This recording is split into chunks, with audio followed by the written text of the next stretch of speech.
चक्षुरुन्मीलितं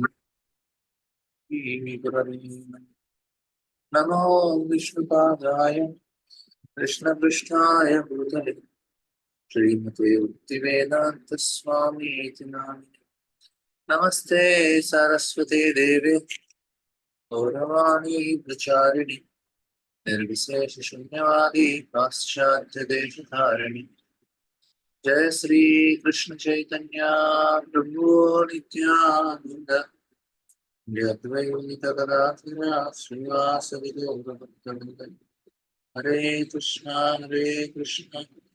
कृष्ण कृष्ण हरे हरे हरे राम राम राम हरे हरे हरे कृष्ण। आप सबका आज के हमारे भगवत गीता कक्ष में स्वागत है। हम लोग श्रीमद् भगवत गीता का तीसरा अध्याय चर्चा कर रहे थे। तो संक्षिप्त में जो हमने कल चर्चा किया था उसके बारे में बता देते हैं। तो हमने, क्योंकि दूसरे अध्याय में अर्जुन बताते हैं कि वो युद्ध नहीं करना चाहते हैं, तो उनको समझाने के लिए भगवान बोलते हैं आप सकाम कर्म करो जिससे आपको फायदा ही होगा। इस दुनिया में भोग सकते हो, उसके बाद स्वर्ग जाके उधर भी एंजॉय कर सकते हो।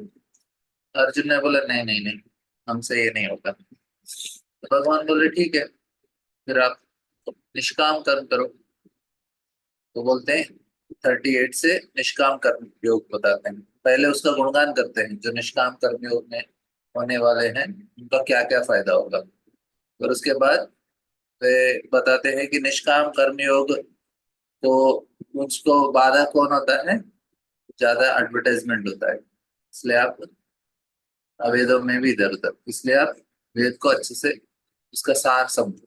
फिर उन्होंने कर्मण्यवाधिकार अस्तित्व, निष्काम कर्मयोग का जो फल है, मतलब करने का जो मार्ग है वो बताते हैं। उसके बाद भगवान अर्जुन को समझते हैं, लेकिन उनको डाउट आता है क्योंकि भगवान ने बोला बुद्धि योग मीमांसु, बुद्धि का इस्तेमाल करो, दूरे न आवरम कर्म। जो भगवान ने बोला आप फल के अपेक्षा से आप जो कार्य कर रहे हो, दूरेन आवरम कर्म बुद्धि होगा धनंजय बुद्धौ शरणम अनुच्च कृपणा फल हेतवः। ये जो श्लोक है अर्जुन को कंफ्यूज कर देता है। इधर भगवान बोल रहे दूरेन आवरम कर्म, जो आवरम कर्म है उसको दूर रखो आप। तो अर्जुन को लगा कि युद्ध आवरम कर्म, आवरम मतलब गलत कार्य है। लेकिन भगवान गलत कार्य युद्ध को नहीं बोल रहे, भगवान बोल रहे जो कार्य का फल के अपेक्षा से आप कर रहे हो वो गलत कार्य है, उसको आप दूर रखना। कृपणा फल है तब, फल के अपेक्षा से जो करने वाला कार्य है उसे दूर रखिए। और बुद्धि होगा धनंजय, दूरे न आवरम कर्म, बुद्धि योग करो और आवरम कर्म, इस प्रकार से कर्म से दूर रहो।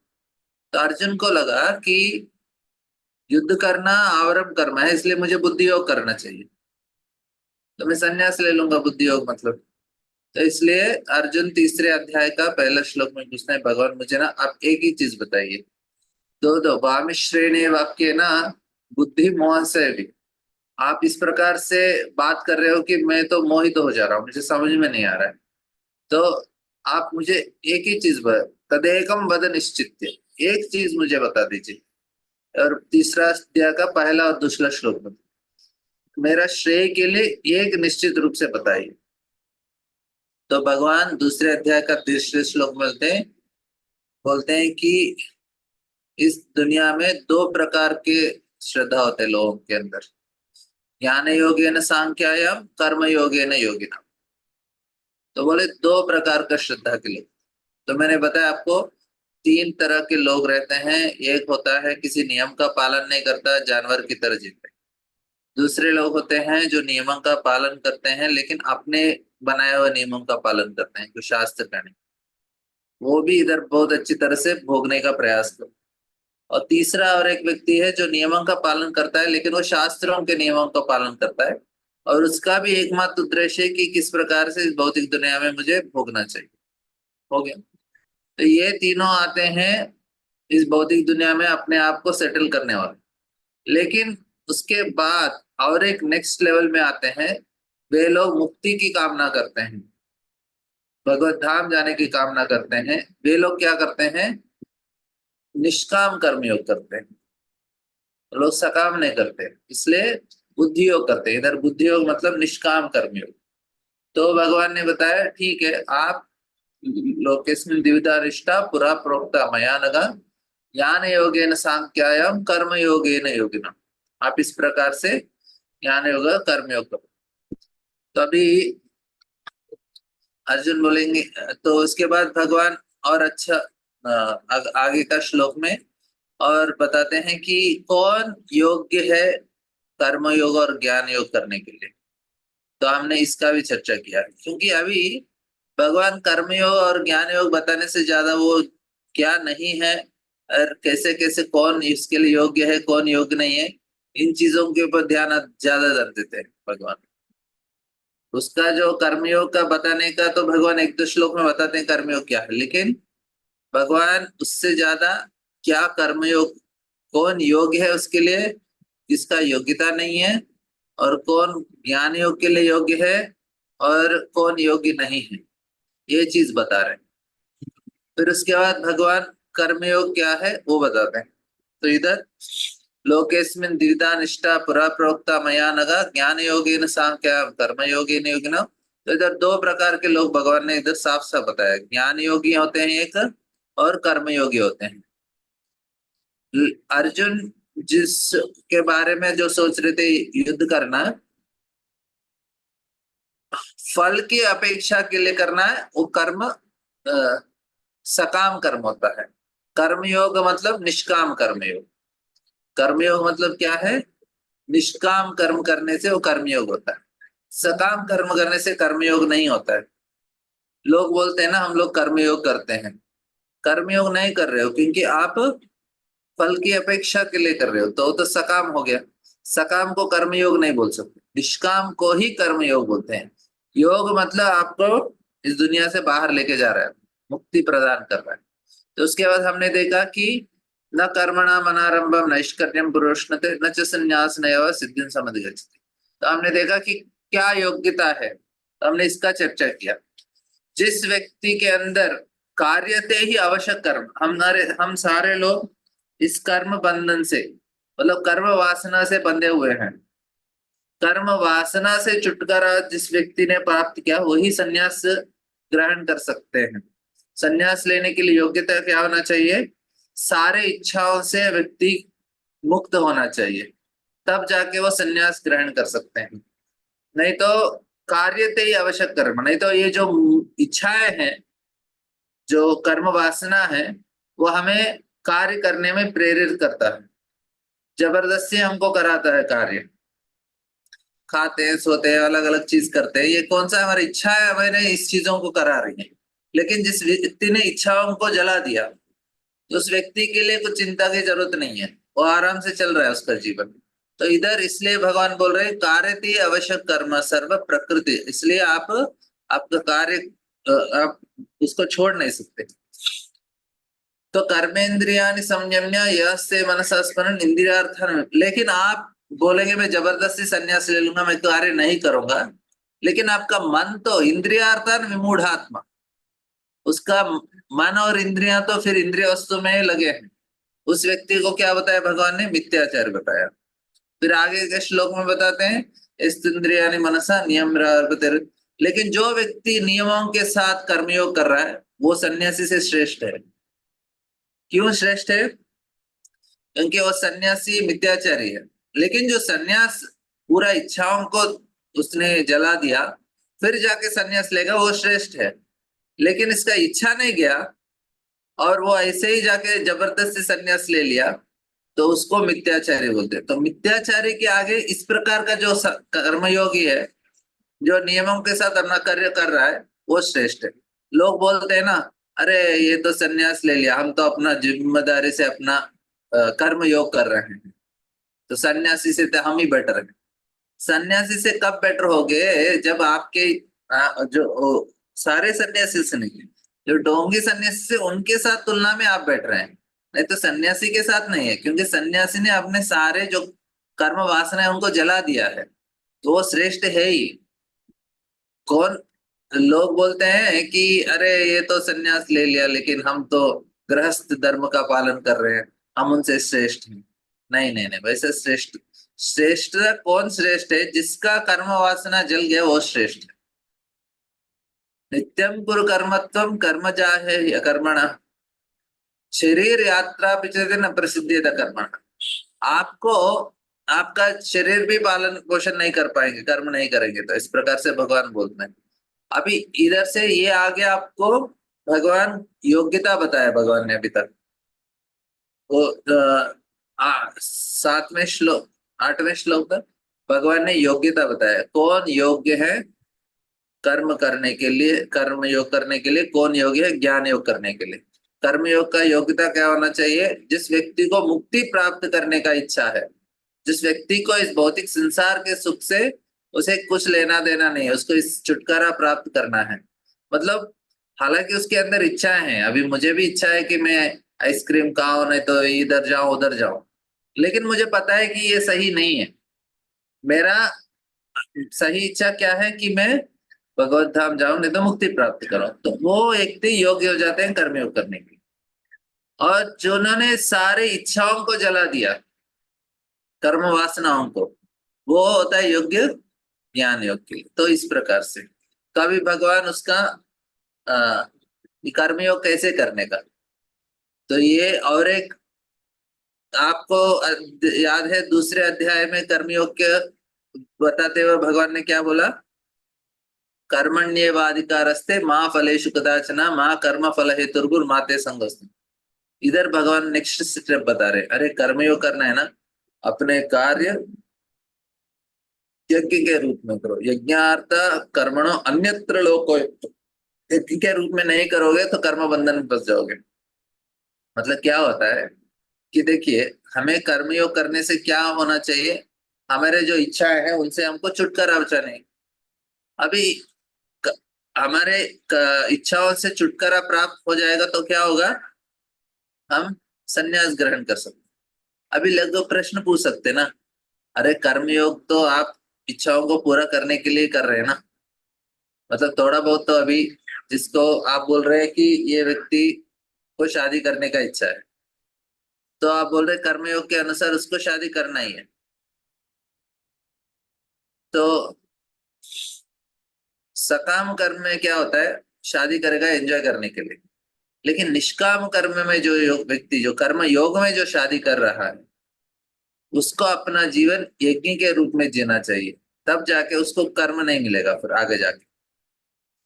जो सकाम है, जो इच्छाओं के लिए इच्छाओं को पूर्ण करके उससे आनंद भोगने के लिए जो कर रहे हैं ना, उससे और फंस जाते हैं। मतलब मैंने अपना इच्छा पूरा किया, फिर क्या होता है? इच्छाएं बढ़ते हैं कम होते हैं? और बढ़ेंगे। अभी मैंने एक कार खरीदा, तो फिर एक कार कुछ साल के बाद हमको लगा ये बड़ा कार चाहिए, और दो कार चाहिए। एक घर बनाया, फिर लगा नहीं दो घर चाहिए, और फिर डुप्लेक्स चाहिए, फिर विला चाहिए, नहीं तो फिर फार्म हाउस चाहिए। तो ऐसे अलग अलग अलग अलग इच्छाएं बढ़ रहे हैं ना, तो फिर तो क्या फायदा? लेकिन जब आप वही कार्य कर्म यज्ञ के रूप में करोगे तो फिर आपका इच्छा नहीं बढ़ेगा। प्रॉब्लम क्या है? जो कर्म हम लोग इच्छा पूरा करने के लिए करते हैं वो हमारी इच्छाओं को बढ़ाता है, लेकिन हम लोग वही कर्म यज्ञ के रूप में, मतलब निष्काम कर्म योग के रूप में जब करते हैं, तो आपका जो इच्छाएं बढ़ेगा, उसको वो इच्छाएं क्या होंगे? कम होते जाएंगे और शून्य हो जाएंगे। उससे क्या होता है? हम संन्यास लेने के लिए योग्य हो जाते हैं, मतलब ज्ञान योग कर सकते हैं। कर्म योगी क्या करता है? वो ज्ञान योग के लिए उस योग्यता बनाता है अपने आप को। ज्ञान योग लेना, उसको संन्यास लेना, उसके लिए योग्यता चाहिए, उसके लिए वो प्रयास करता है। तो हमें इधर ये चीज अच्छा से समझना चाहिए। आज प्रयास करेंगे इस अध्याय को समाप्त करने के लिए। मैं क्यों इतना समय ले रहा हूँ? क्योंकि ये 2-3 अध्याय आपको बहुत अच्छे से समझ में आएगा। आगे का भगवत गीता समझना बहुत आसान है, लेकिन ये 2-3 अध्याय इतने थोड़े जटिल है, ताकि आप इसका जो कंसेप्ट है उसमें कभी हम लोग भ्रमित नहीं होना चाहिए, मतलब उसमें कंफ्यूज नहीं होना चाहिए। इसलिए मैं इसको थोड़ा ज्यादा समय दे रहा हूँ। ताकि आप इस चीजों में अवगत हो जाए ठीक से। तो मेरा कहने का मतलब इधर क्या हुआ कि जो व्यक्ति तो प्रश्न पूछ सकते ना, निष्काम कर्म और सकाम कर्म में अंतर क्या है? निष्काम कर्म में आप कार्य अपने इच्छाओं के साथ कर रहे हो, इच्छाओं को पूर्ण करने के लिए। सका निष्काम सकाम में तो अपने इच्छाओं को पूर्ण कर, सकाम में भी इच्छाओं को पूरा कर रहे हैं, लेकिन जिस प्रकार से बताए उस प्रकार से आप करेंगे पूरा, आपका इच्छा भी पूरा होगा और आपकी इच्छा बढ़ेंगे नहीं, और मुक्ति भी प्राप्त करने का उस दिशा में आप जा सकते हैं। समझ रहे हैं? तो क्या करना चाहिए? यज्ञ के रूप में करना चाहिए। मतलब देखिए, विवाह यज्ञ बोलते हैं, पहले विवाह यज्ञ बोलता था। मतलब विवाह एक यज्ञ के रूप में होना चाहिए, मतलब उस दिन यज्ञ नहीं, पूरा जीवन यज्ञ के रूप में होना चाहिए। पूरा हर एक कार्य यज्ञ के रूप में। यज्ञार्थ यज्ञो वै विष्णु, यज्ञ के रूप में मतलब हम भगवान विष्णु को, कृष्ण को प्रसन्न करना चाहिए, उस प्रकार से जीना चाहिए कि भगवान प्रसन्न हो जाए। तो इस इधर और एक महत्वपूर्ण चीज है, यज्ञार्थ कर्मणो अन्यत्र लोक। तो कर्म बंधन मतलब इच्छाएं बढ़ रहे हैं, इसलिए इसलिए कर्म बंधन बढ़ रहा है। इच्छा कम हो गए तो हमारा कर्म बंधन नहीं रहेगा। तदर्थम कर्म कौन थे? मुक्त संग समाचार। अब तो मुक्ति मिल जाएगा, मुक्ति तो चाहिए ही। ये लोग तो क्या कर्म योगों को, अरे यार यज्ञ के रूप में करो, मुक्ति मिल जाएगा, नहीं किया फंस जाओगे कर्म बंधन में, और इच्छाएं बढ़ते जाएंगे, फंस जाएंगे। आजकल लोग अपने कार्य बोलते हैं हम कर्मयोग कर रहे हैं। अरे कर्मयोग कर रहे हो तो ये आपकी इच्छाएं क्यों बढ़ रहे हैं? आप और कर्म बंधन में क्यों फंस रहे हो? क्योंकि कर नहीं रहे उस प्रकार से। तो यज्ञ के रूप में करना चाहिए। यज्ञ मतलब यज्ञो वै विष्णु, भगवान को प्रसन्न करना चाहिए। तो इधर भगवान बोलते हैं, अरे मैंने सिस्टम बना के रखा है पहले से, है ना? सह यज्ञ प्रजा शिष्टा पूर्व वाजा प्रजापति अनेन प्रशविष्येदम केशव इष्ट काम दुख। मैंने देवताओं को बनाया, मनुष्यों को बनाया, फिर यज्ञ का जो सिस्टम है उसको बना के मैंने भेज दिया। बोला कि देवान भावयंता नैन ते देवान भवन्तु। आप देवताओं को प्रसन्न करो, देवता आपको प्रसन्न करें। परस्परम भावयंता, आप दोनों के बीच में अच्छा तालमेल होगा, फिर आराम से श्रेय परम, आपसे दोनों को फायदा होगा। तो आगे बताते हैं कि इष्टान भोगान ही ओ देवान दास्यन्ते भाविता तय दत्त अप्रदीपेभ्यो ये भुंक्ते स्तेन एव सः। जो बिना यज्ञ के रूप में करेगा वो क्या कर रहा है? स्तेन एव सः, चोरी कर रहा है, चोरी का माल। चोर करे, चोरी करेगा तो दुखी होगा ही, तो डर लगेगा ही, उसको टेंशन में रहेगा ही। तो इसलिए यज्ञ शिष्टासिन संतो मुच्यन्ते सर्वकल्पे भुंजते ते त्वगम पाप। आपने यज्ञ के रूप में बिना भगवान को प्रसन्न किए, बिना भगवान को भोग लगाया, आपने कहा पाप कार्य, जो पाप खाता है वो दुखी रहता है। ये पचन्ति आत्म कारण भुंजते थे त्वगम पापम, भुंजते थे त्वगम, अब पाप कार्य हो, तो बहुत स्पष्ट बताया गया है। और फिर उसका जो चक्र है, अन्नात् भवन्ति भूतानि पर्जन्यादन्न संभव यज्ञात् भवति पर्जन्यो, तो बताते हैं किस प्रकार से अन्न से हमारा पालन होता है जीवों का। और अन्न कहाँ से होता है? बारिश से। पर्जन्य, पर्जन्य बारिश कैसे होगा? यज्ञ से। यज्ञ कैसे? जो कार्य आप कर रहे, तो यज्ञ कर्म समुद्भव, कर्म यज्ञ के रूप में करना चाहिए। फिर कौन सा कर्म करना चाहिए मुझे कैसे पता चलेगा? कर्म ब्रह्मोद्भव विद्या, वेदों में बताया है भी। कर्म ब्रह्मोद्भव विद्या ब्रह्माक्षर समुद्भव, और वो वेद कहाँ से है? साक्षात भगवान से है। तस्मात् सर्वगतम ब्रह्मा नित्यम यज्ञ। तो भगवान इस प्रकार के कार्य में हर समय स्थित रहते हैं। जो व्यक्ति यज्ञ के रूप में कर रहा है अपने कार्य, तो भगवान हर समय उधर रहते हैं। तो फिर एवं प्रवर्तितम चक्र नान वर्तयति यह अघायुरिंद्रियारामो। ये लोग जो यज्ञ के रूप नहीं करते तो क्या करते? अघायुर इंद्रियारामो करते, इंद्रियों में आराम लेने का प्रयास करते। लेकिन हमको कैसे होना चाहिए? आत्म में आराम होना चाहिए। आत्माराम मोग पार्थ स जिह्वति। और 17वां श्लोक में इस तो तो इधर हमने देखा, देखिए ये जो व्यक्ति ज्ञान योग के लिए योग्यता इधर बताया गया, यस्तुर आत्मरेव एव एव स्यात् आत्म तृप्तस्य मानस। ये व्यक्ति किसमें तृप्त है? आत्म में तृप्त है, आत्मरति है, आत्म तृप्त है। आत्मन एवात्मना तुष्ट, आत्म में तुष्टि भी है। तो उसके लिए तस्य कार्यम न विद्यते, उसके लिए कोई कार्य नहीं है। वो योग्य हो गया ज्ञान योग करने के लिए। ठीक है, तो इधर हो गया हमारा इधर तक कल हमने चर्चा किया, अभी आगे बढ़ेंगे। मैं क्योंकि मैं इतना बार क्यों बता रहा हूँ, क्योंकि आप कंफ्यूज नहीं होना और अच्छे से याद रखें। एक बार तीसरा अध्याय और चौथा अध्याय आपको आ गया तो आधा भगवत गीता मतलब आपको बहुत आराम से समझ में आ जाएगा। नैव तस्य कृतेनातो न कृतेनेह न चास्य सर्वभूतेषु कश्चित् अर्थव्यपाश्रयः। इधर बताते हैं कि जो व्यक्ति आत्म साक्षात नैव तस्य कृतेनार्थो, जो व्यक्ति पूरे तरह से आत्म साक्षात्कार स्थिति में है, उसके लिए किसी प्रकार का कार्य का जरूरत ही नहीं है।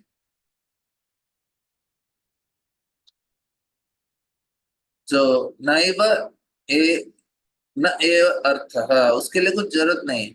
और तस्य कृते, वो कार्य कर रहा है और उसको किसी प्रकार का प्रॉफिट का जरूरत नहीं।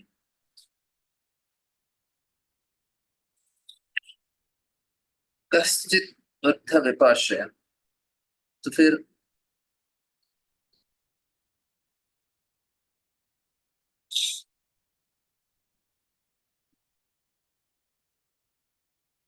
तस्माद् असक्तः सततं कार्यं कर्म समाचर, असक्तो हि आचरन् कर्म परमाप्नोति पूरुषः।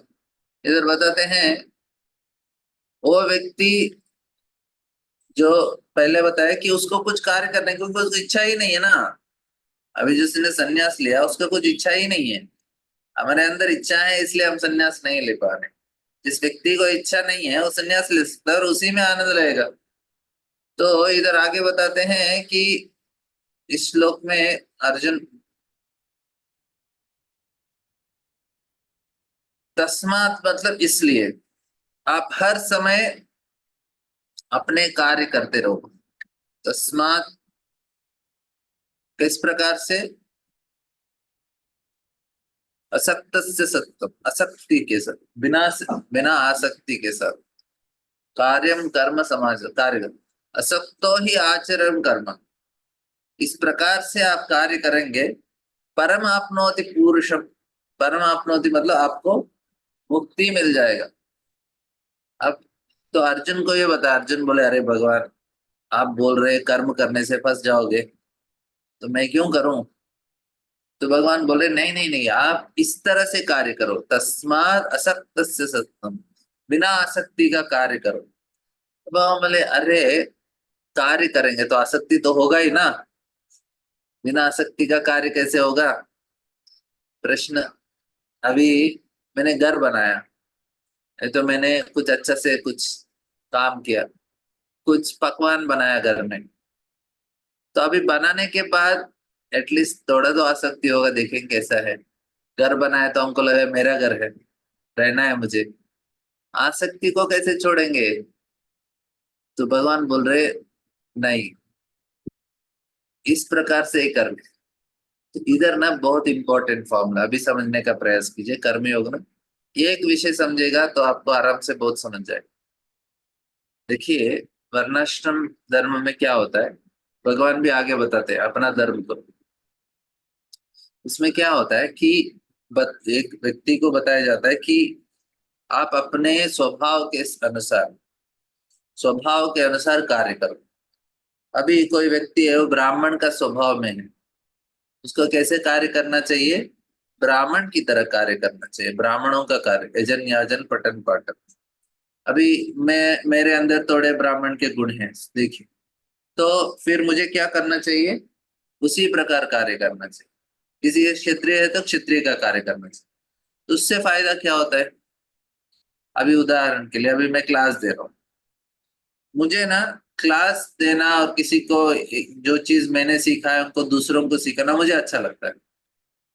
तो अभी उससे क्या होगा, मुझे अच्छा लग रहा है, किस में अच्छा लग रहा है, सिखाने में अच्छा लग रहा है। अभी मेरे क्लास में कभी लोग 2 लोग आ गए, कभी 20 लोग आ गए, कभी 100 लोग आए, तो लोग कितना भी हो, मुझे तो अपने कार्य में आनंद आ रहा है ना, उसका फल में नहीं, कार्य ही आनंद दे रहा है मुझे। अरे मुझे तो मौका मिल गया क्लास देने का, बस यही हमारे लिए अच्छा है, क्योंकि उसमें आपको आनंद मिलेगा, क्योंकि आपको कार्य करने में अच्छा लगता है। तो अभी क्या हुआ, बिना फल का आसक्ति के कभी कभी क्लास में बहुत कम लोग आते हैं, 6-7 लोग आते हैं। आज तो हमारे 20 से ज्यादा लोग हो गए, 21 लोग हो गए। तो अभी अभी क्या होगा कि लोग हैं, फिर भी मुझे लोगों से मतलब नहीं कितना लोग आए, मुझे किससे मतलब है, मेरे कार्य से मतलब, क्योंकि मुझे अच्छा लग रहा है। तो इससे क्या होता है, बिना फल के इच्छा के असक्त से सततम कार्यम कर्म समाचरा। तो बिना आसक्ति का भी कार्य कर सकते हैं हम लोग। कब कर सकते हैं, जब हम लोग कार्य से आसक्त हो, तब जाके कर सकते हैं। ये बहुत महत्वपूर्ण चीज है, इससे समझ गया तो आपको कर्मयोग समझ गया। क्योंकि हमारा जो कार्य है वो अच्छा नहीं लगता, तो हम लोग फल के लिए कार्य करते हैं। मैं उदाहरण के लिए बताता हूँ, कोई सॉफ्टवेयर में जॉब कर रहा है, तो सॉफ्टवेयर में वो जॉब कर रहा है, तो उसको अपना नौकरी अच्छा नहीं लगता, तो फिर क्यों करेगा नौकरी, सैलरी के लिए करेगा। मतलब किसके लिए कर रहा है, फल के लिए कर रहा है कार्य। तो उससे क्या होगा, फंस जाएगा, मुक्ति मिलेगा, फंस जाएगा। तो आजकल जो लोग कार्य कर रहे हैं ना, उनको कार्य अच्छा नहीं लगता है, बहुत सारे लोगों को, फिर भी करते हैं। क्यों करते हैं, मजबूरी से करते हैं, कुछ लोग पैसे के लिए करते हैं, कुछ लोग कुछ नहीं है करने के लिए इसलिए कर लेते हैं। लेकिन क्या हो रहा है, वो फंस जाते हैं और कर्म बंधन में फंस जाते हैं। क्यों, क्योंकि फल के लिए कर रहे हैं।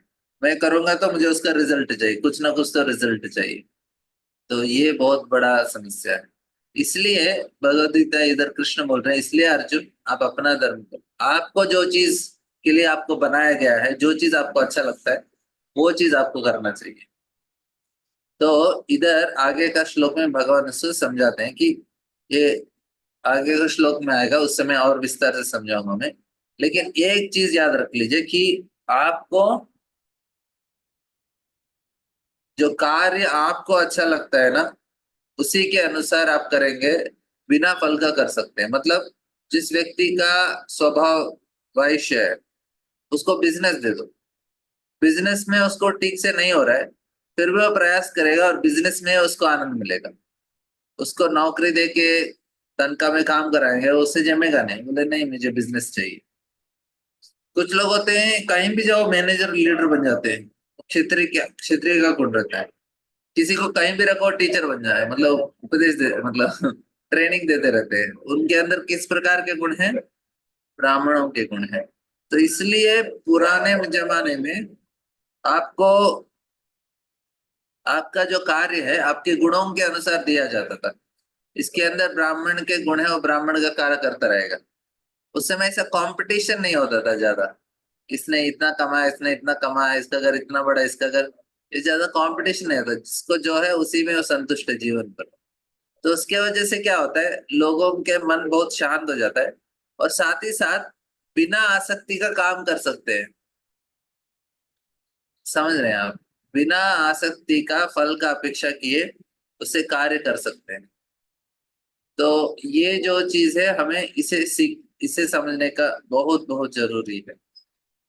और आगे भगवान बताते हैं, लेकिन इधर उन्होंने बताया देखो इस प्रकार से करो, कर्म तो नहीं मिलेगा। नैव तस्य कृतेनार्थो न कृतेनेह कश्चन, न चास्य सर्वभूतेषु कश्चित् अर्थाविपाश्रयः। इधर बता रहे हैं कि आप अपना कार्य करो।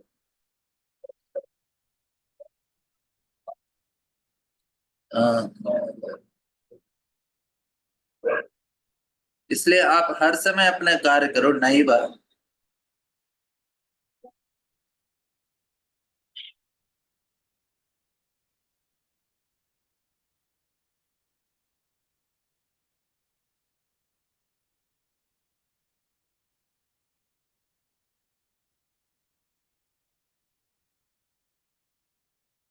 हम लोग इसको इतना जल्दी कंप्लीट नहीं कर पाएंगे।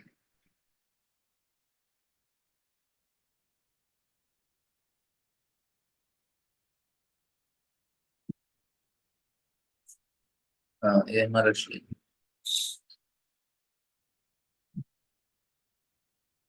कर्मण्येव हि संसिद्धिम् आस्थितः जनकादयः लोक संग्रह एवापि संपश्यन् कर्तुमर्हसि। तो अर्जुन बोलेंगे नहीं नहीं भगवान, मैं तो ना ज्ञान के लिए योग्य हूँ, मैं संन्यास ले सकता हूँ, मैं तो किसी प्रकार का आसक्ति है ही नहीं। तो भगवान बोल रहे अरे देखो, आपको लग रहा है कि कर्मणे संसिद्धि, आप योग्य हो गए, तो लेकिन भगवान बोल रहे कि फिर भी आपको करना पड़ेगा। क्यों? उदाहरण प्रस्तुत करने के लिए। लोक संग्रह एवापि, लोक संग्रह मतलब लोगों का भलाई के लिए करो आप। लोगों का क्या भलाई होगा? देखो आपने सन्यास ले लिया तो लोग सोचेंगे हम भी सन्यास ले लेंगे। तो आप बोल रहे आप योग्य हो, लेकिन सारे लोग थोड़ी योग्य हैं, और वो बिना योग्यता के सन्यास ले लेंगे तो क्या होगा? मिथ्याचार्य होगा और उनका पतन हो जाता है। देखिए ये भी महत्वपूर्ण है, ले लिया तो ले लिया, क्या प्रॉब्लम है सोचेंगे। नहीं, जिस व्यक्ति बिना योग्यता को लेगा वो पतन हो जाएगा। मतलब अभी कोई थर्ड क्लास फोर्थ क्लास में पढ़ रहा है बच्चा, उसको जाके आप टेंथ क्लास में बिठा दिया, बोलेगा नहीं नहीं कुछ तो पढ़ ले, कुछ तो, उसको समझेगा ही नहीं, वो फेल हो जाएगा। एक बार नहीं, चार पांच बार फेल हो जाए, कितना भी साल लगेगा उसको टेंथ क्लास पहुंचने। तो उसी प्रकार जो व्यक्ति ज्ञान योग में योग्यता नहीं है, उसको आप ज्ञान योग में डाल रहे हो, तो यार कृष्ण बोल रहे देखो, आपका उदाहरण लेके बहुत सारे लोग आपके पीछे आ जाएंगे ज्ञान योग संन्यास लेने के लिए, लेकिन वो लोग योग्य नहीं है, इसलिए वो उनका पतन होगा। तो इसलिए लोक संग्रह में वापी, आप लोगों का उदाहरण प्रस्तुत करने के लिए, लोगों का भलाई के लिए आप कर्म करो। देखो जनक महाराज ने जिस प्रकार से आस्थिता जनकादय, जनक महाराज ने जिस प्रकार से किया, उस प्रकार से आप भी उदाहरण दिखाने के लिए तो कर लो। तो जनक महाराज तो योग्य थे संन्यास लेने के लिए, लेकिन फिर भी उन्होंने सॉरी, हाँ, उन्होंने कर्मयोग करके अपना परफेक्शन अचीव कर लिया। प्रभुपाद जी बताते और एक बताते हैं और आचार्य की जनक महाराज कर्मयोग करके अपने आप को सिद्ध कर लिए।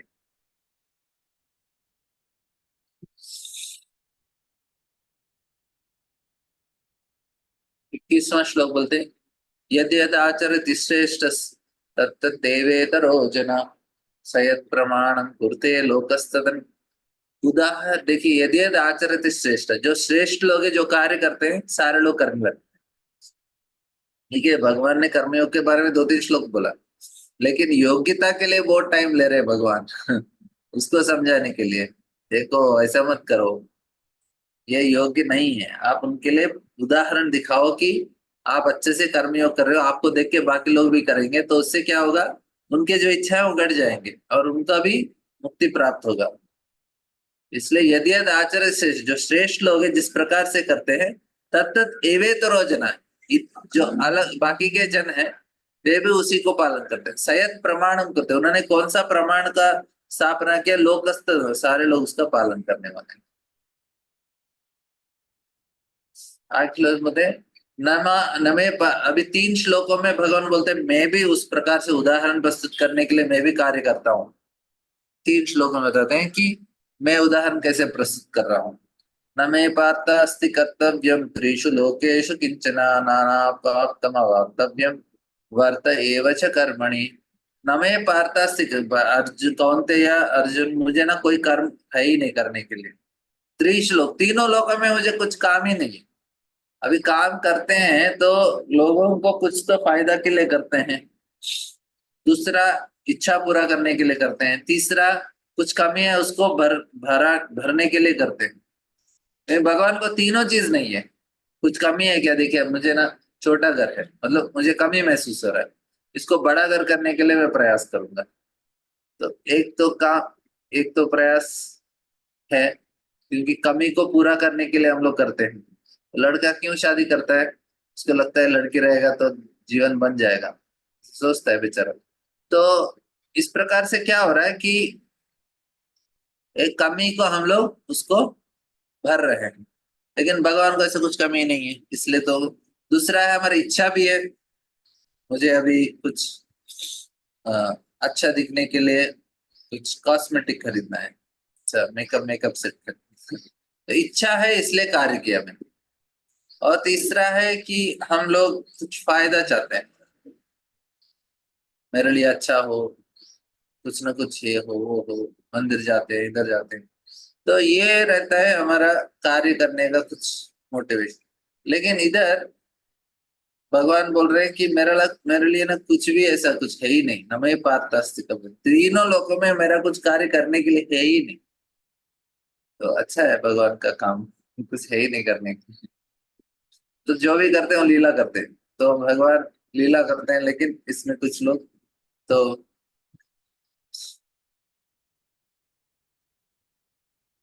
तो भगवान बोल रहे हैं फिर भी मैं उदाहरण प्रस्तुत कर रहा हूँ, हालांकि मेरा कुछ काम नहीं है, फिर भी मैं करता हूँ, क्यों? उदाहरण प्रस्तुत करने के लिए। और इस श्लोक में यदि ही हम न वर्तय सॉरी वर्तेयम जातु कर्मण अतीन्द्रितः मम वर्तमान वर्तन्ते मनुष्य पार्थ सर्वश। तो भगवान बोल रहे हैं इधर, यदि ही अहम न वर्तेय, मैं पालन नहीं करूंगा इन नियमों का, जातु कर्म अतीन्द्रिय मम अवाप्तम वक्तव्य मनुष्य मनुष्य से पार्थ सर्वश। तो क्या होगा, भगवान बता रहे हैं कि मैं नहीं करूंगा तो सारे लोग मेरा अनुसरण करेंगे और सारे लोगों का पतन हो जाएगा, इसलिए मुझे रूल फॉलो करना पड़ता है वर्णाश्रम का। और नेक्स्ट श्लोक में वही होते हैं, उत्सीदेयुरिमे लोका न कर्म या न कुर्याम कर्म चेदहम शंकरश्च कर्ता स्याम उपहन्ना उपहन्या इमाम प्रजा। तो बता, उत्सीदेयुर इमे लोके, तो मैं भगवान बोल रहे हैं कि मैं तीनों लोगों में उदाहरण प्रस्तुत करने के लिए मैं भी कार्य कर रहा हूँ। देखिए ये सारा कर्मयोग क्या है, भगवान बोल रहे हैं देखो योग्य नहीं हो आप ज्ञान के लिए इसलिए कर्म करो, ज्ञान के लिए योग्यता नहीं है इसलिए कर्म करो। तो आगे का श्लोक में भगवान ये एंड हो जाता है इधर सेक्शन, फिर दूसरे सेक्शन स्टार्ट होते हैं, इधर से बताते हैं सक्ता कर्मण्य अविद्वांसो यथा कुर्वन्ति भारत कुर्याद् विद्वांस तथा सक्तस् चिकीर्षुर्लोक संग्रहम्।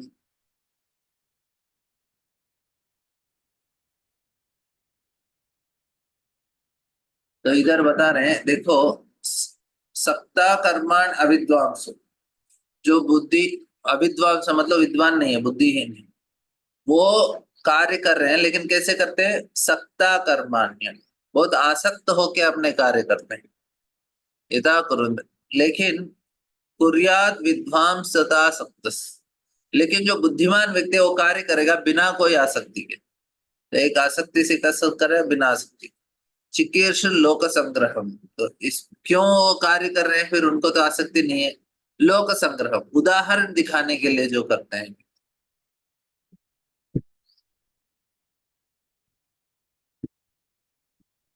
न बुद्धि भेदम जनेत अज्ञानम कर्म संगिनाम जोश्यते सर्व कर्माणि विद्वाम युक्त समाचरा।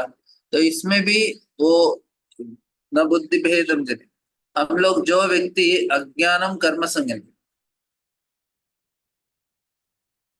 तो जो ऑलरेडी मूर्ख व्यक्ति है उसको आप उपदेश देके उसको भटकाने की जरूरत नहीं है, वो अपने रास्ते में ही जाएगा, चेंज नहीं होगा। तो न बुद्धि भेदम जनिए, बुद्धि भेदम मतलब उसका बुद्धि को आप कुछ करने का नहीं, ऑलरेडी वो बुद्धि भ्रष्ट हो गया उसका आप उसको बदलने का प्रयास मत कीजिए। अभी नेक्स्ट श्लोक का बहुत महत्वपूर्ण श्लोक है भगवत गीता का, ये समझना बहुत जरूरी है, इसको हम प्रयास करेंगे कुछ 10 मिनट में। ये है तीसरा अध्याय का 27वां श्लोक। प्रकृते क्रियमाणानि गुणैः कर्माणि सर्वशः अहंकार विमूढ़ात्मा कर्ताहमिति मन्यते। मुझे एक्चुअली दो तीन ये अध्याय में अभी का दो तीन बहुत महत्वपूर्ण विषय बता रहा था। पहले वाला ये प्रकृति क्रियमाणानि, जो कार्य हम देख रहे हैं वो प्रकृति कराता है। क्रियमाणानि मतलब कार्य सारे प्रकृति के द्वारा होते हैं। किसके आधार पर? गुणे कर्माणि सर्वश, हमारे गुणों के अनुसार हमारे कर्मों के अनुसार प्रकृति हमें कार्य कराता है। अहंकार विमूढ़ात्मा कर्ता हमित, लो अहंकार में जो व्यक्ति है वो सोचता है कर्ता हमित मन्यते, मैं कर रहा हूं। ये बहुत बड़ा समस्या है उस व्यक्ति का। कर्ता हम इति मन्यते, अभी बोलेंगे मैं तो कर रहा हूं, मैंने क्लास दिया। क्लास दिया तो किसने दिया? मैंने तो दिया ना। लेकिन इधर बोल रहे नहीं नहीं, प्रकृति ने कार्य कराया। तो कोई इसका समाधान बताना चाहता है? अभी हम लोग बोलेंगे कि मैंने कार्य किया है, और इधर बताया कि आपका कार्य प्रकृति करा रहा है। तो इन दोनों में अंतर क्या है, कैसे समझना चाहिए? ठीक है, अमरनाथ प्रभु जी, आप अनम्यूट करके बात कीजिए। हरे कृष्ण प्रभु जी। अरे, प्रभु जी आप बोले ना ये सब वो प्रकृति करता करके, हाँ तो कल परसों मेरे भाई को लोगों ने मार दिया प्रभु जी, इसके बारे में आप क्या बोलना चाहोगे?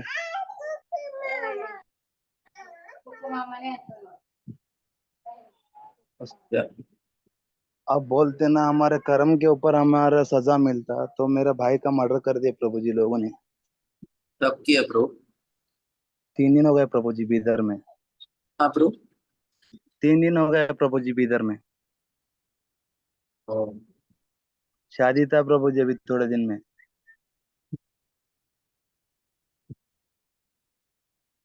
अभी भगवान, हमको पता नहीं प्रभु कैसे कार्य होता है, भगवान कराते हैं तो प्रकृति के द्वारा होता है। अभी किसका कर्म कैसे हम लोग जान नहीं पाएंगे।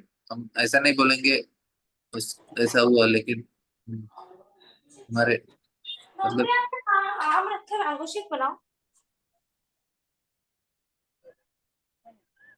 तो प्रभु जी हम लोग बता नहीं सकते प्रभु किसका कैसे है। लेकिन आप उनके लिए प्रार्थना कीजिए तो भगवान उनके लिए अच्छा, आत्मा को शांति मिलेगा और अच्छे जगह जा सकते। वही प्रभु उनके आत्मा की शांति के लिए कोशिश करे, क्या करना।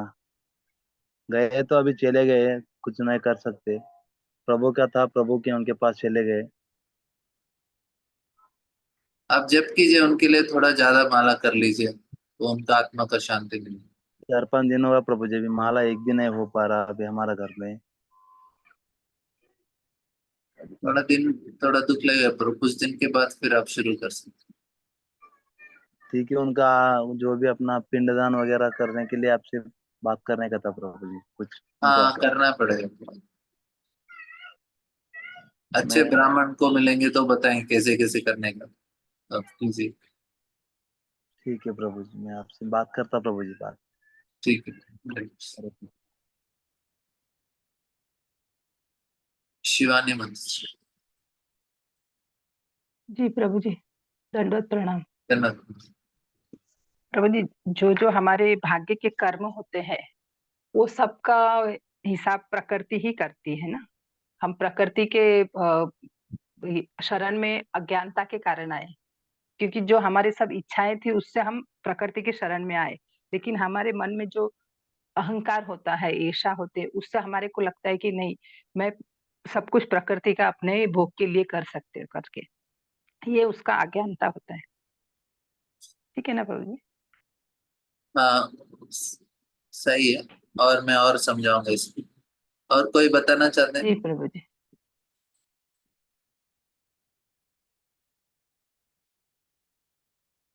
इधर बोल रहे प्रकृति क्रियमाणा ने, सारे कार्य प्रकृति के द्वारा किए थे गुणों के अनुसार। अहंकार विमूढ़ात्मा, अहंकार की वजह से हम सोचते हैं कि मैं कर रहा हूँ। इसे कैसे समझना चाहिए? ठीक है, मैं इसको थोड़ा समझाने का प्रयास करता हूँ। देखिए इधर भगवान क्या बता रहे हैं, जो हमारा इंद्रिय और मन बुद्धि है, ये पूरा प्रकृति के द्वारा मिला हुआ है। आत्मा को कुछ लेना देना नहीं है इससे, आत्मा सिर्फ वो देख रहा है। आत्मा क्या करता है? इच्छा करता है। आत्मा जब इच्छा करते हैं तो भगवान उसको सैंक्शन करते हैं, और प्रकृति उसको एग्जीक्यूट करती है, उसका आचरण करती है। अब मुझे हाथ उठाना है, तो मुझे हाथ उठाना है तो ये जो हाथ जो बना है ना, प्रकृति के द्वारा बनाया है, आत्मा का नहीं है ये शरीर आत्मा का नहीं है, शरीर प्रकृति के द्वारा है। मन भी प्रकृति के द्वारा दिया गया है, बुद्धि भी जिससे हम सोच के वो कार्य करते हैं ना, वो बुद्धि भी प्रकृति के द्वारा आया है। तो मेरा से उदाहरण के लिए मैं गुलाब जामुन खाना चाहता हूँ। अभी गुलाब जामुन है, तो गुलाब जामुन देखने का पहले देखना है, देखेंगे किसे? आंखों से देखूंगा, उसका हाथों से उसको उठाऊंगा और जिह्वा से खाऊंगा। जिह्वा कौन दिया? जिह्वा प्रकृति से बनाया ना, पंच महाभूत से जिह्वा बनाया, पंच महाभूत से मेरा आंख बनाया, पंच महाभूत से मेरा हाथ बनाया। तो ये सारे महाभूत ही इधर उधर हिल रहे हैं। और वो गुलाब जामुन कहाँ से बना? वो भी पंच महाभूत से बना है। तो ये सारा चीज का मिश्रण हो रहा है। हमारे कर्म के अनुसार, हमारे स्वभाव के अनुसार अलग अलग शरीर दिया जाता है और उसके अंतर्गत हम कार्य करने लगते हैं। अभी किसी को कुत्ते का शरीर मिल जाता है, उसने कुत्ते की तरह व्यवहार किया तो उसको मिलने के बाद क्या करेगा? उस प्रकार के कार्य करने लगेगा, भौंकना, इधर उधर जाना और इसे डराना उसे डराना। तो कार्य किस प्रकार से कर रहा है? वो शरीर उसको इस प्रकार से कार्य करा रहा है। मेरा शरीर मेरे इस तरह से कार्य करा रहा है, प्रकृति करा रहा है इस प्रकार से। आत्मा इच्छा करता है, लेकिन उसमें भगवान जब तक सैंक्शन नहीं करेंगे, मैं बोलूंगा ठीक है ये प्रकृति कराता है, तो मैं बोलूंगा अपने इच्छा के अनुसार मुझे मुझे अभी अ, भारत का प्रधानमंत्री बनना है। लेकिन आपके अंदर उतना कर्म नहीं है। गुणै कर्माणि सर्वशः, गुणों के अनुसार, कर्म के अनुसार। तो मेरे अंदर कर्म है कि आप प्रधानमंत्री बन जाओ, उतना आपने पुण्य करके रखा है, तो आप प्रधानमंत्री बन जाएंगे। नहीं तो कितना भी प्रयास करोगे, कितना भी अच्छे परिवार में उसका जन्म हो, आपके पूरे खानदान में सारे लोग राजनीति में हैं, फिर भी आप प्रधानमंत्री नहीं बन सकते हो। क्यों? आपका उतना पुण्य नहीं है ना। पुण्य करो पहले। तो गुण होना चाहिए और पुण्य होना चाहिए। गुण ही कर्माणि सर्वश, अपना कर्म होना चाहिए। कर्म मतलब पुण्य। तो उसके अनुसार आपको किसी का बहुत बुरा रहता है, तो उसके अनुसार उसको उतना तकलीफ भी मिलता है। किसी को अच्छा रहता है, उसको अच्छा मिलता है। तो इधर क्या हो रहा है कि भगवान आयोजित करते हैं, प्रकृति को सैंक्शन बोलते हैं, भगवान को बोलते हैं। अभी आपने सुबह हमने नाश्ता लिया, दोपहर में भी हमने भोजन पाया। अभी इसके अंदर जो डाइजेशन हो रहा है ना, कौन करा रहा है? आप बैठ के ध्यान कर रहे हो क्या? मैंने अभी थोड़ा दोपहर में राइस दाल सब्जी पा लिया है, अभी उसको ध्यान करके उसको मैं पचाऊंगा। हम कुछ बचाते नहीं, ध्यान नहीं करते उसके ऊपर। होता कैसे फिर? भगवान कराते हैं, वो प्रकृति के द्वारा, प्रकृति करता है अंदर से। मैं बोल रहा हूँ तो प्रकृति है, वो भी प्रकृति तमोगुण से बनाया हुआ है पूरा शरीर, पंचमहाभूत से बनाया ना, जिह्वा भी आंख भी। तो ये सारा प्रकृति के द्वारा ही दिया गया है और इसका नियंत्रण भी भगवान के सैंक्शन से होता है। अभी मैं सोचूंगा मुझे ये इसका आइडिया चाहिए, आइडिया कौन देता है? भगवान बोलते हैं, मत्त स्मृति ज्ञानम अपोहनम च। जो स्मृति है, ज्ञान है, अपो है, वो मैं ही देता हूँ। तो भगवान ही बुद्धि देते हैं। हम मुझे इच्छा है कि मैं 1000 वैष्णवों का सेवा करूं। मैं 1000 वैष्णवों का सेवा करने का इच्छा तो है, तो सेवा करने के लिए बुद्धि लगेगा ना, ऐसे नहीं कर सकते। वो बुद्धि कहाँ से मिलेगा? भगवान बोले मैं ही देता हूँ। तो फिर उसके लिए शरीर में इंद्रियों का बल चाहिए, वो कहाँ से मिलेगा? भगवान बोलते हैं आपको मैं ही देता हूँ बल। तो अभी दूसरा है कि मेरे अंदर इंद्रियां हैं, फिर मुझे उस तरह का वातावरण भी चाहिए जिसमें मैं वैष्णवों को बुला के उनको भोजन खिलाऊं। तो भगवान बोलते हैं ठीक है, उसका भी आयोजन करेंगे। फिर ये सारा चीज जब होता है तब जाके हमारा कार्य हो रहा है, समझ रहे हैं? तो 5 कारण होते हैं एक कार्य के लिए। एक होता है जीव, वो सिर्फ क्या कर सकता है? इच्छा कर सकता है। फिर नेक्स्ट लेवल में क्या होता है? जीव तो इच्छा कर लिया कि हाँ मुझे एकदम इतना बड़ा कार्य करना है, तो फिर उसको भगवान सैंक्शन करते हैं, परमात्मा सैंक्शन करते हैं। किसके आधार पर सैंक्शन करते हैं? कर्म के अनुसार। इसके पास इतना कर्म है ना, ठीक है सैंक्शन। इसको अभी इस जन्म में उसको बहुत फेमस बनना है, उसको बहुत नाम कमाना है। तो नाम कमाना है तो भगवान देखते हैं इसके पास इतना कर्म है क्या, इतना नाम कमाने जितना पुण्य किया क्या, उसने हाँ किया क्या, ठीक है, तो भगवान सैंक्शन करते हैं।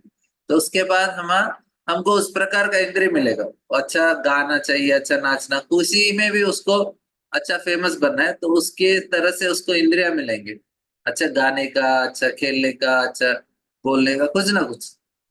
फिर उसके बाद क्या होता है, उसका तो इंद्रियां हैं, और फिर वो उस तरह का वातावरण चाहिए ना उसको। अभी मैं गायक हूँ, तो मुझे गाना है, तो मुझे उस तरह का वातावरण भी चाहिए, तो उसका आयोजन भगवान कराते हैं प्रकृति के द्वारा। फिर अच्छा स्थान भी है मेरा गाने के लिए, मैं गा भी सकता हूँ, इच्छा भी है, भगवान ने सैंक्शन किया, फिर भी हम उसके लिए प्रयास भी करना चाहिए, तो उस दिशा में जाना चाहिए, प्रैक्टिस करो, जाके परफॉर्म करो, तब जाके आपको कार्य कंप्लीट होता है। तो हर चीज ऐसा ही है। तो लेकिन हम लोग क्या हो जाता है कि अरे मेरे द्वारा हो रहा है, क्यों मेरे द्वारा हो रहा है, मैं बोल रहा हूँ हाथ को उठाना है, तो हाथ को मैंने उठा लिया ना, तो मैंने उसको तो नियंत्रण कर लिया, मेरे हाथ को। लेकिन कुछ लोगों को बहुत अलग अलग तरह की बीमारी होगा, हमको भी कभी कभी बुखार आ गया होगा, कोई आ गया होगा, तब हमारे शरीर हमारे नियंत्रण में नहीं रहता, आप बोलो उसको उठो दौड़ो, बोलेगा नहीं कर सकता, सो जाएगा। तो मतलब क्या है कि ये शरीर हमारे हाथ में नहीं है कंट्रोल, शरीर का कंट्रोल भगवान के हाथ में ही है। कब क्या कब आना चाहिए, कैसे आना चाहिए, और किसका कितना समय है, पूरा कौन निश्चित करता है, भगवान ही करते हैं। ठीक है, तो ये श्लोक को इस तरह से समझिए कि हमारा शरीर प्रकृति हरे के कृष्णा द्वारा प्रभु भी। जी। हाँ बताइए। जो गलत माने मन में आता है विचार, तो आत्मा ही इच्छा करता है उसका। जो हाँ, लोग गलत काम करते हैं किसी के साथ या किसी से, तो क्या वो आत्मा ही कराता है, आत्मा से होता है। नहीं नहीं नहीं, वो ना वो मन से आता है। आत्मा एक ही इच्छा करता है अभी, आत्मा हम सभी का एक ही इच्छा है अभी। वो क्या इच्छा है, सारा चीज मेरे हिसाब से होना चाहिए, और मैं इस दुनिया में भोगना चाहता हूँ, इतना ही सोचता है वो। ये लेकिन आत्मा सोचता है। ये आत्मा आत्मा सोचता है। तो आत्मा भगवान के बारे में क्यों नहीं सोचता, जब आत्मा परमात्मा का अंश है तो? इसलिए तो हम भौतिक दुनिया में हैं, भगवान के बारे में सोचते तो हम आध्यात्मिक जगत में होते ना। यही प्रॉब्लम है, अभी उसको ट्रेनिंग दिया जा रहा है। अरे अभी तो सोचो भगवान के बारे में, ध्यान करो भगवान के बारे में। हम भगवान का ध्यान करने के लिए बैठ जाते हैं, लेकिन इतना सारा कर्म वासना है, इतना सारे संस्कार हैं कि हम भगवान के ऊपर ज्यादा ध्यान नहीं कर पाते। हमारा ध्यान तो जपमाला जपमाला पकड़ते हैं, तो इसके बाद ये साक्षी माला होता है ना, इसके ऊपर ज्यादा ध्यान रहता है, ये कब खत्म हो रहा है। अंदर माला से ज्यादा अंदर का माला ज्यादा नहीं होता है, बाहर का माला का ध्यान ज्यादा होता है। क्यों? क्योंकि हमारा मन नहीं है अभी। तो फिर क्या हो गया, आत्मा ने सोच लिया एंजॉय करो, तो फिर मन का प्रोग्रामिंग इसी में हो जाता है। अरे ये कपड़ा चाहिए, घर चाहिए, नौकर चाकर चाहिए, ये चाहिए, वो चाहिए, मन पूरा इच्छा करने लगता है, कुछ गलत भी करता है, कभी कभी अच्छा भी करता है। लेकिन अभी वो भक्त बनने का इच्छा करेगा ना, तब जाकर फायदा। तो भक्तों के संग में आने से हमें भक्त बनने का इच्छा होता है, तो धीरे धीरे आत्मा भी सोचने लगा हाँ शायद मुझे भी भक्त बनना चाहिए। अभी आत्मा के अंदर भक्त बनने का इच्छा नहीं आया। जब आत्मा भोगने का इच्छा त्याग कर भगवान का सेवा करने का इच्छा प्राप्त करता है, तो भी भगवत धाम चला जाएगा। इतना ही करना है बस, ज्यादा काम नहीं है। सोचने का कि मुझे भगवान का भक्त बनना है, सेवा करना है। लेकिन अभी इतना भाव नहीं, अभी हम लोग स्वार्थी हैं, हम अभी भी अपने बारे में सोचते हैं, इसलिए फंसे रहते हैं। ठीक हरे है। कृष्णा प्रभु। हाँ प्रीति मत। ऐसे है। जैसे आपने बोला कि कर्म की वजह से हमें ये अपने को शरीर मिलता है, या फिर जो हम कर रहे हैं अभी, तो ये हाँ पिछले जन्म में जो कर्म रहते हैं उसी वजह से हम इस जन्म में, जैसे किसी के घर में अगर कोई फेम, अगर बोलते आपने बोले कि पीएम बन जाता है, तो उन्हें पिछले जन्म में शायद वो कर्म किए होंगे कि उसको पीएम ही बनना था। तो जन्मों जन्मांतर का पुण्य कमाते कम, लेकिन उसने इच्छा वही रखी थी, इसलिए इस जन्म में उसको पीएम का पोस्ट मिला। और अगर हमने थोड़ा बहुत भक्ति के लिए जो पिछले कर्म में जन्म ने कुछ किया होगा, तो इसलिए इस वक्त जन्म में हम शायद भक्ति के मार्ग में जा पा रहे हैं। यानी पिछले जन्मों का कुछ रहता है, तभी हम ये कर पाते हैं क्या, आत्मा की वजह से, क्योंकि आत्मा और शरीर आपने जैसा बोला अलग है। तो क्या होता है कि हम जो कार्य करते हैं पिछले जन्म का, तो इस जन्म में वो आगे बढ़ता है, आगे लेके, मतलब पिछले जन्म का जो कार्य है, संस्कार है, इस जन्म में भी आ जाते हैं, और इस जन्म में आके वो हमें इस जन्म का कार्य के लिए, देखिए अभी मेरा शरीर मिला, मेरा शरीर कैसे मिला, पिछले जन्म का कर्म की वजह से मेरा शरीर ऐसा मिला। अभी ये जन्म में मुझे कर, और मेरा मन भी ऐसा ही है, मेरा मन और मेरा शरीर किसके ऊपर आधारित था, मैंने पिछले जन्म में जो कार्य किया ना उसके ऊपर आधारित। अभी मैं जो कार्य कर रहा हूँ, मेरा आगे आने वाला शरीर और मन अभी के कार्यों के ऊपर आधारित होता है। तो हमने भक्तों का संग लिया, तो भक्ति थोड़ा बहुत कर लिया, तो वो भक्ति क्या करता है, हमको अगले जन्म में भक्तों का संग में रखता है। हमको बचपन से ही भक्ति अच्छा लगता है, फिर हम उस संग में आगे और आगे बढ़ेंगे। तो हमारा इसलिए, लेकिन जिसने भक्ति नहीं किया, पुण्य किया, तो एंजॉय करेगा, फिर पाप होगा, फिर दुखी होगा, फिर सुखी होगा, दुखी होगा, इसी में फंसा रहेगा। भक्तों का आने से क्या हो जाता है, व्यक्ति का इच्छा बदल जाता है। भोगने का इच्छा से क्या होता है, सेवा करने का इच्छा आता है, अरे मुझे भगवान का सेवा करना है। तो सारे लोग इधर दुनिया में फंसे क्यों हैं, क्योंकि उनको सेवा करने का इच्छा नहीं है, उनको भोगने का इच्छा है, स्वार्थी है। हम लोग बहुत कम लोग हैं जो भक्ति करना चाहते हैं, जो बोलेंगे भगवान हमें कुछ नहीं चाहिए, आप प्रसन्न हो जाए। इस प्रकार का जो इच्छा करता है वो ही आगे जाके फिर भक्तों के संग में धीरे धीरे धीरे आके उसका मन बदलता है।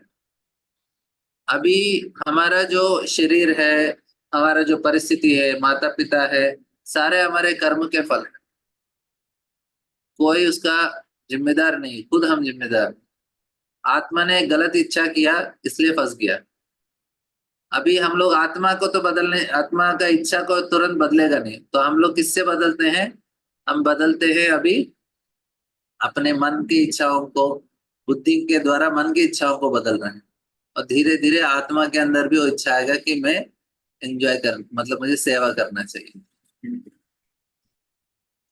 एक क्वेश्चन और है प्रभु जी, जैसे घर में कोई एक बीमार है, मैंने मान लीजिए बहुत बीमार है, तो क्या उसमें सबका कर्म आता है, सबका कर्म, भाई बहन पति, मैंने जो हाँ परिवार हाँ, है, माँ एक्चुअली बाप। उस व्यक्ति का खुद का कर्म है, और हमारा भी कर्म है कि हमें अपने वालों को दुख मिलना, मतलब वो हमारे लिए दुख है ना।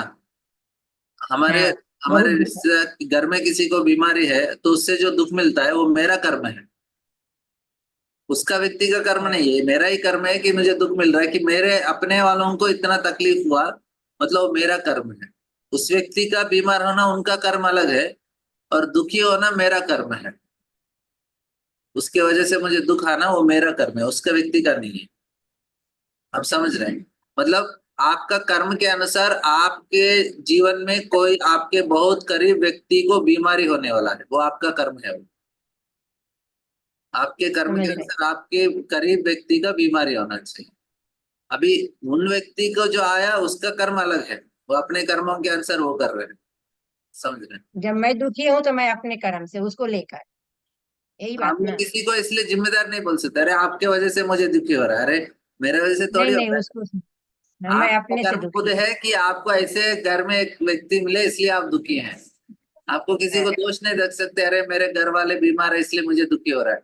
नहीं, वो दुख आप ही का था, आपको मिल गया। घर वाले बीमार होना उसका खुद का है, तो हम किसी को अपने दुख का किसी को जिम्मेदार ठहरा ही नहीं सकते, खुद का किया हुआ मिल रहा है बस। ओके प्रभु, समझ गई। ठीक है। हरे कृष्ण। और किसी को कुछ प्रश्न है? हरे कृष्णा प्रभु जी। हरे कृष्ण।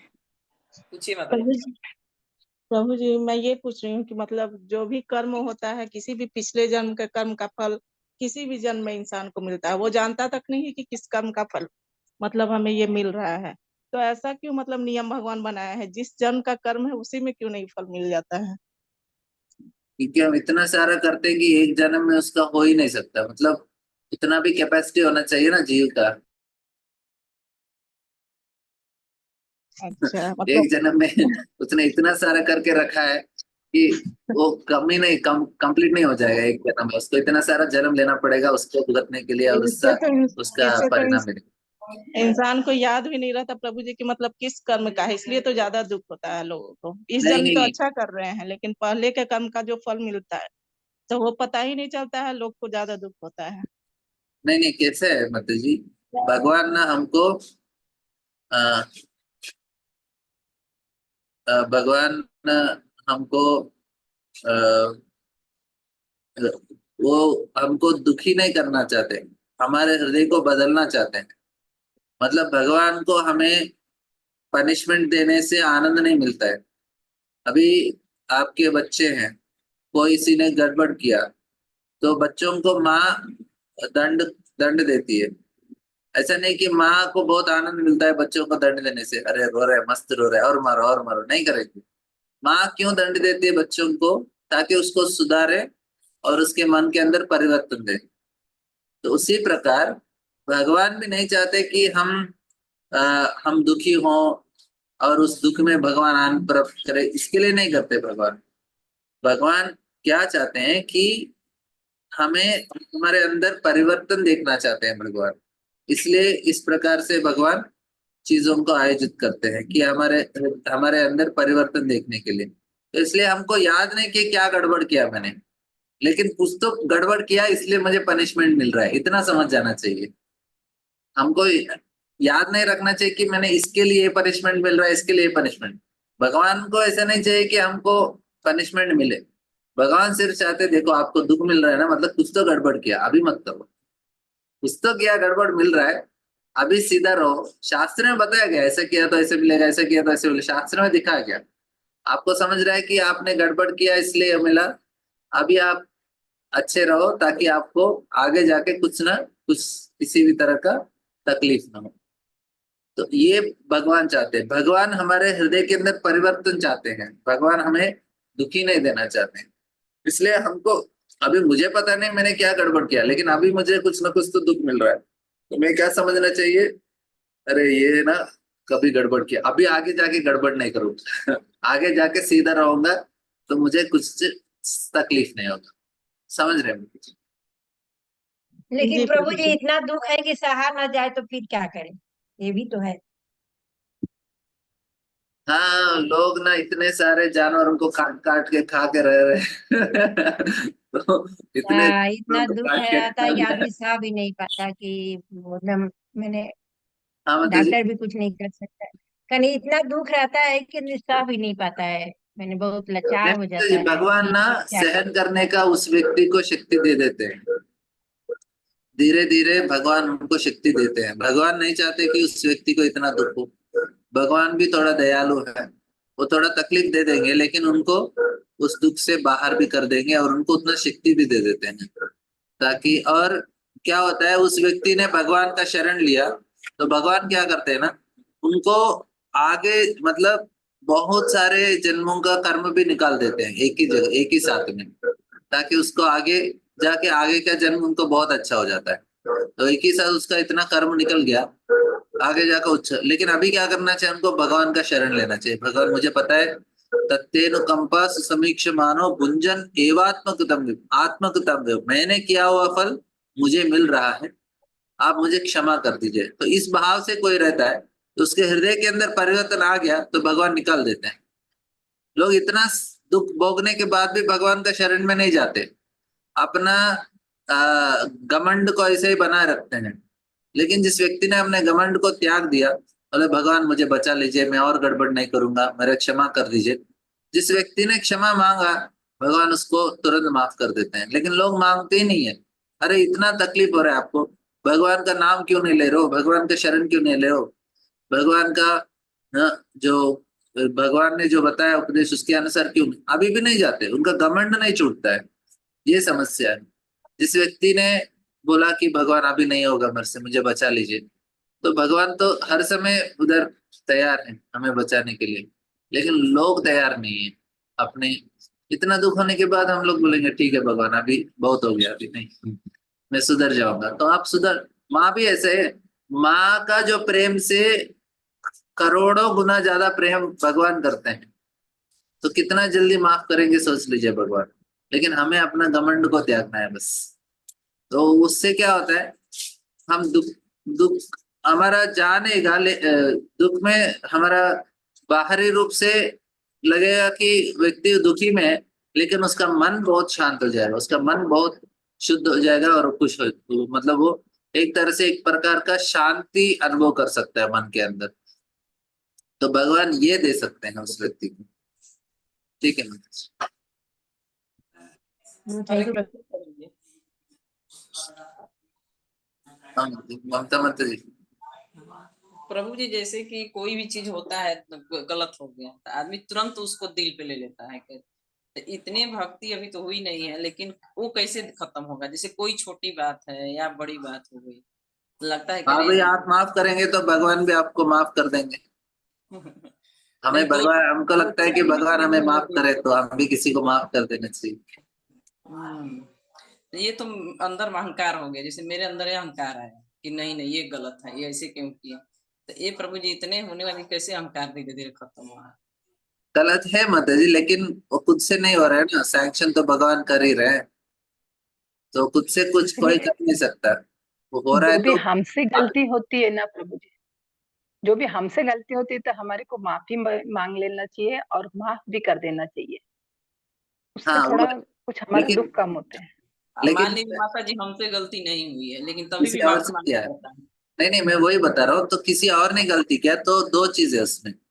एक चीज है माता जी की उस व्यक्ति का उसने जो किया ना, वो भगवान हमारे लिए उस तरह से आयोजित कर रहे हैं। उस व्यक्ति का गलती है और उसका उसका गलती का जो उसको मिलना है मिल ही जाएगा। लेकिन अभी देखिए कोई आके मेरा मुझे धोखा दिया है, मतलब पैसे का इसका। अबे मुझे क्या सोचना चाहिए, शायद मैंने किसी को धोखा दिया है इसलिए उसने मुझे धोखा दिया है और चला गया। तो मैं वो व्यक्ति को द्वेष नहीं दूंगा, मैं दोष दूंगा कि मैंने कुछ किया इसलिए मेरे साथ हो रहा है। मैं सीधा रहता तो मेरे से नहीं होता था, मेरे से हुआ मतलब मैंने कभी तो किया होगा किसी को, इसलिए भगवान ने मुझे इस स्थिति में रखा। तो जो मैं इस जी प्रकार प्रभु से जी। सोचूंगा तो फिर मुझे कभी तकलीफ नहीं होगा, किसी के प्रति मेरे द्वेष नहीं होगा, सभी को मैं माफ कर सकता हूँ। छोटा भी चीज है, आपने बोलते हैं कि ये मत करो ये करो, तो बच्चे भी कुछ कर लेते हैं गड़बड़, तो हमें तुरंत बोलना चाहिए ठीक है माफ कर दो, क्योंकि हम लोग थोड़ा बहुत उनको सुधारने का प्रयास करते हैं लेकिन नहीं हो रहा है, तो फिर हम उसके भगवान की इच्छा के अनुसार उसको स्वीकार करना सीखना चाहिए। हम जब स्वीकार करते हैं मन शांत हो जाता है, और भगवान भी वही चाहते हैं कि हम वो चीज सीखें। जी प्रभु जी।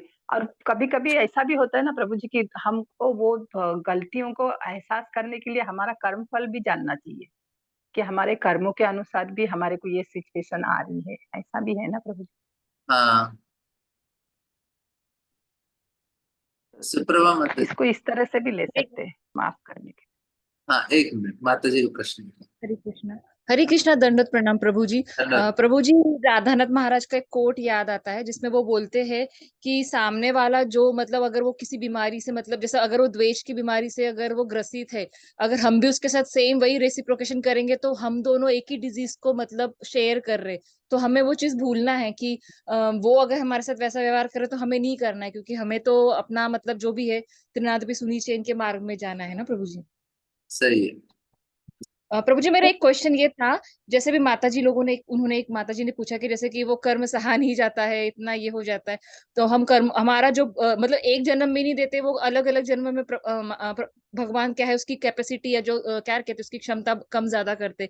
तो प्रभु जी, हमें ये भी सोचना चाहिए ना कि फिर हमें जो सुख सुविधा भी मिल रही है, जो खुशियां मिल रही है, वो भी कुछ हमको मतलब किसी जन्म में हमने पुण्य किए होंगे, तो उसके लिए भी हमें भगवान को थैंकफुल रहना चाहिए, ग्रेटफुल रहना चाहिए। तो अगर हम ग्रेटफुल मूड में रहेंगे तो प्रभु जी फिर जो भी ये नेगेटिविटी रहेगी तो प्रभु जी वो हमें इतना अफेक्ट नहीं करेगी ना प्रभु जी। हाँ वो भी सही है। देखिए हमारे हृदय के अंदर परिवर्तन के हिसाब से हमारा दुख होता है। वही परिस्थिति में कोई रहता है उसको बहुत दुख लगता है, वही परिस्थिति में कोई रहता है उसको ज्यादा फर्क नहीं पड़ता है। किसी का बहुत पैसे का नुकसान हो गया, वो जीवन भर रोता रहेगा। किसी का हो गया, वो इतना ज्यादा उसको सीरियस नहीं लेगा, वो आराम से जीवन जीता रहेगा, जितना है उसी में एडजस्ट कर लेगा। मतलब वो मन के स्थिति के ऊपर आधारित होता है ऐसा। मैं कल इसके बारे में और दो तीन कहानी बताऊंगा। अब मेरा आरती का समय हो गया। बहुत बहुत धन्यवाद। हरे हरे कृष्ण। कृष्णा प्रभु जी, धन्यवाद प्रणाम। हरे कृष्णा प्रभु जी, हरे धन्यवाद कृष्ण प्रणाम। प्रभु जी, हरे दंडवत कृष्ण प्रणाम। जी। Hare Krishna. Hare thank Krishna you so प्रभु मच जी, धन्यवाद प्रणाम। धन्यवाद। हरे कृष्ण प्रभु जी, दंडवत प्रणाम। हरे कृष्ण प्रभु जी, दंडवत प्रणाम। धन्यवाद।